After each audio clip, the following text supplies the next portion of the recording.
एक बार गौतम बुद्ध से उनके एक शिष्य ने पूछा, भगवान, आपने आज तक यह नहीं बताया कि मृत्यु के बाद क्या होता है। उनकी बातें सुनकर बुद्ध मुस्कुराए। फिर उन्होंने उससे पूछा, पहले मेरी एक बात का जवाब दो। अगर कोई कहीं जा रहा हो और अचानक कहीं से आकर उसके शरीर में एक जहर भरा तीर लग जाए तो उसे क्या करना चाहिए? पहले शरीर में घुसे तीर को हटाना ठीक रहेगा, या फिर देखना कि वार किधर से आया है और किसी लक्ष्य कर मारा गया है? शिष्य ने कहा, पहले तो शरीर में घुसे तीर को तुरंत निकालना चाहिए, नहीं तो जहर पूरे शरीर में फैल जाएगा। बुद्ध ने कहा, बिल्कुल ठीक कहा तुमने।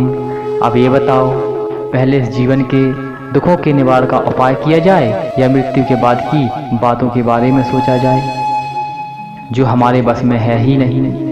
उसका विचार ही क्यों करना? किसकी मृत्यु कब आएगी ये सिर्फ परमात्मा जानता है। मनुष्य के हाथों में तो सिर्फ कर्म करना है। उसे उन विषयों के बारे में सोचकर वक्त बर्बाद ही नहीं करना चाहिए जो बातें उसके हाथ में है ही नहीं।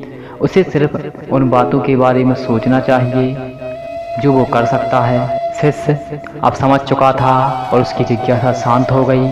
तो दोस्तों, गौतम बुद्ध की इस कहानी से हमें शिक्षा मिलती है कि इंसान को उन बातों के बारे में सोचकर समय नहीं गंवाना चाहिए जिस पर उसका कोई जोर ना हो। हमेशा उन बातों के बारे में ही विचार करें जो आपकी परेशानियों को कम कर सके, समाज को इससे फ़ायदा हो या फिर किसी इंसान की मदद हो सके।